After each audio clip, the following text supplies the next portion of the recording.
दोस्तों नमस्कार, मेरा नाम शिवम चतुर्वेदी और आप सब लोग हिंद वॉइस चैनल देख रहे हैं। दोस्तों, भारत और चाइना का जो विवाद है वो सुलझने का नाम नहीं ले रहा है और ये विवाद हर दिन एक नया मोड़ ले रहा है और चीज़ें जितनी सुलझनी चाहिए उससे ज़्यादा उलझ जा रही हैं।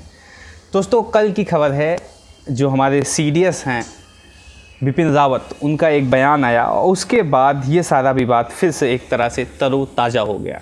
पूरी खबर क्या है मैं आपको विस्तार में समझाता हूँ, फिर उसके बाद आप बहुत अच्छे से समझ पाएंगे कि जो हमारी सरकार है, मोदी सरकार, वो कितनी ज़्यादा चीज़ें छुपा रही है चाइना विवाद को लेकर। हम सब लोग को किस तरह से एक तरह से मूर्ख बनाया जा रहा है चाइना विवाद को लेकर, और जो भी इसके खिलाफ सवाल उठाने की कोशिश कर रहा है उसकी सवाल को दबा दिया जा रहा है। दोस्तों, चाइना से जुड़ी अपडेट मैं लगातार आप सब लोग के सामने रख रहा हूं और इस चीज़ को बताने की कोशिश कर रहा हूं कि किस तरह से चाइना के मैटर में भारत सरकार फेल नज़र आती हुई दिखाई पड़ रहा है।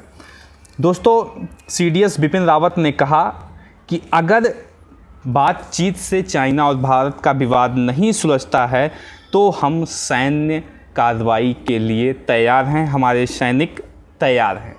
ये उन्होंने कहा। पूरा बयान क्या है भी मैं आपको पूरी खबर क्या है विस्तृत रूप में समझाता हूँ, लेकिन जो ये एक उनका शब्द है, एक उनका सेंटेंस है, इससे बहुत ज़्यादा मायने निकलते हैं और इसे समझने की काफ़ी ज़्यादा दोस्तों ज़रूरत है।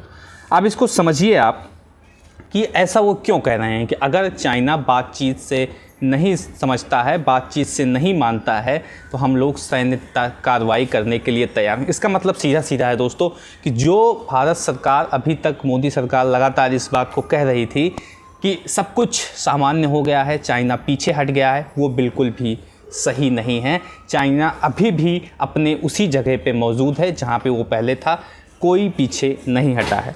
आगे बढ़ता हूँ दोस्तों, मैं बताता हूँ कि लद्दाख में डिसएंगेजमेंट की जो सहमति बनी थी उसके बीच चाइना फिंगर एरिया से डेप्सांग और डोगरा के बीच पीछे नहीं हट रहा है। जो एक डिसएंगेजमेंट की पहले बात चली थी कि चाइना पीछे हट गया, तो कुछ जगहों पे चाइना भले ही पीछे हटा था, लेकिन बहुत सारी जगहों पे चाइना पीछे नहीं हटा था। वो जो एरिया थी डेप्सांग और डोगरा, ये जो एरिया है वहाँ पे चाइना बिल्कुल पीछे नहीं हटा। मैं आपको अभी थोड़ा सा एक आइडिया बता देता हूँ कि चाइना डिमांड क्या कर रहा है। चाइना क्या डिमांड कर रहा है? चाइना की कोशिश दोस्तों क्या होती है, पहले तो वो ज़मीन को हथियाने की कोशिश करेगा, उस पर कब्जा करेगा, घुसपैठ करेगा।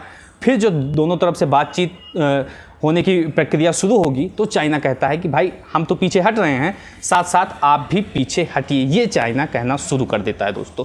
अब इसमें क्या हो रहा है दोस्तों, इसमें हो ये रहा है कि चाइना और भारत दोनों पीछे हो, अगर हटेंगे तब ये विवाद सुलझ सकता है। इसमें होगा क्या कि चाइना फिंगर 4 तक अपनी पेट्रोलिंग करना शुरू कर दिया है। जो फिंगर 4 एरिया है वो भारत की वहाँ पे चेक पोस्ट है और भारत फिंगर 8 तक पेट्रोलिंग करता है। अब इसमें होगा क्या, फिंगर 4 तक चाइना का कब्जा है इस समय और वहाँ पे वो घुस कर बैठा हुआ है और चाइना ये कह रहा है कि हम पीछे तो हटेंगे, साथ साथ इंडिया को भी पीछे हटना पड़ेगा। और इंडिया ने इससे साफ इनकार कर दिया। इनकार करने की सीधा वजह है दोस्तों, क्योंकि इंडिया आगे नहीं बढ़ा था, चाइना आगे बढ़ा था।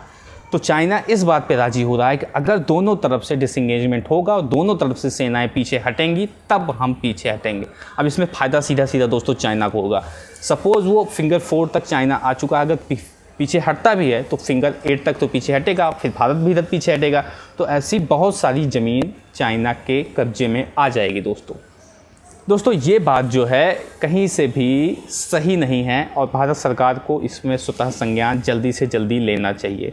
जो दोस्तों भारत के राजदूत हैं चाइना में, विक्रम मिस्री, वो भी लगातार इसी चीज़ के प्रति लगे हुए हैं कि किस तरह से जो डिसएंगेजमेंट की प्रक्रिया है वो कितना जल्दी शुरू हो जाए और चाइना पीछे हट जाए। लेकिन अभी तक वास्तविक रूप से कुछ भी दिखाई नहीं पड़ रहा है दोस्तों। तो आप समझ सकते हैं कि समस्या कितनी ज़्यादा है और क्या आने वाले समय में क्या क्या चीज़ें घटित हो सकती हैं दोस्तों। तो बहुत संकट का विषय है भारत के लिए इस समय, जो चाइना अभी भी अतिक्रमण करके ज़मीन बैठा हुआ है और हमारे 20 जवानों की शहादत हो गई है दोस्तों, और कुछ भी निर्णय नहीं निकल पा रहा है और सरकार मुँह बाग बनकर बैठी हुई है।